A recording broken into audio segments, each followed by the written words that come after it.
Howdy guys, this is Stuck Case. A question got posed to me today about 45 Super in the 1911. How do you know when you're pushing this cartridge to its max? My answer to that is I don't use 45 Super brass. I've been using 45 ACP brass. To my knowledge, the only true difference is there isn't any difference in the webbing. The difference is in the annealing of the brass and the hardness and the actual metallurgical structure of the brass.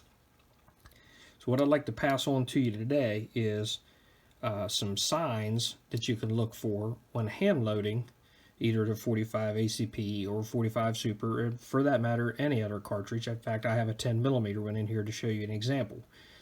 One of the indicators that you use, it's quite often spread on the forums and on YouTube itself, is to look at the primer. This is a good indication of when you're starting to hit a pressure spike, and for most part that can be true. If you look here, you have a fairly straightforward dimple, no real signs of flattening, no drag, looks pretty standard, pretty good primer strike. That is a standard. That was shot with a standard load behind a 240 grain bullet. Not much emphasis on going any hotter than what standard 1911 would be. And then we have this one.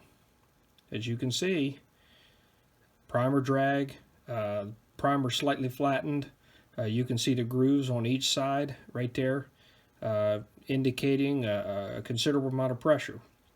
I shot this particular brass in one of my earlier videos as my 45 Super equivalent. I'm going to show you today something that differentiates pistols from rifles. That there is a genuine indicator that there is a lot of pressure on this cartridge right here. But I'm going to show you the one to monitor necessarily the most, and that's going to bring this into play. Standard 45 ACP expansion, if you measure right behind, right in front of the case head right there, should never be above what you're looking at right there. As a matter of fact, that was a once fired casing at 0.482. What that means is, and if you was to roll this around, let's put it back on there, you'll see it bump up and down a little bit. You've heard of the Glock smile. Well, it happens in 1911s too. It happens in 1911s too. See it bump up? That casing is garbage. I sacrifice every so often, and if you pay attention right there, you can see the bulge. I sacrifice some once fired for my 45 Super loads. You can also see that there's a dent in that one, in that cartridge, from where it's contacting the slide. The slide is moving so fast that when it kicks out, it actually dents in the side of the cartridge, right there at the end of my finger. You can barely notice when the light flickers on it. These, and the checking of that, will save you a lot of trouble in a handgun. 45 ACP, well, let's go ahead and measure this one. 475, 476, somewhere in there.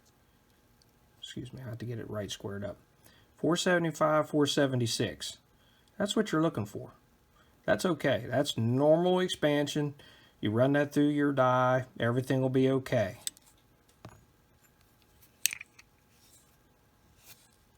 That is a trip to the garbage can. So let's bring up one of the cases everybody talks about, the Glock smile.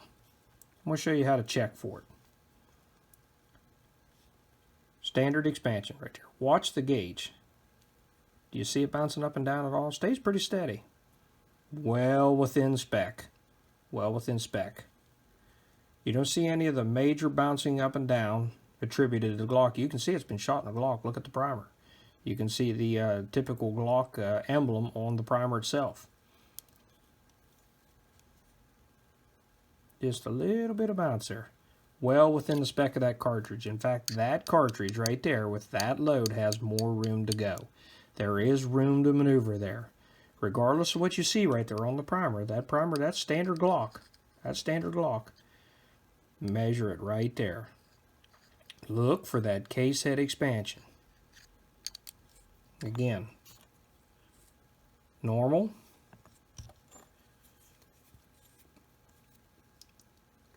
Excess pressure. Large case head deformation. See the kink in the brass?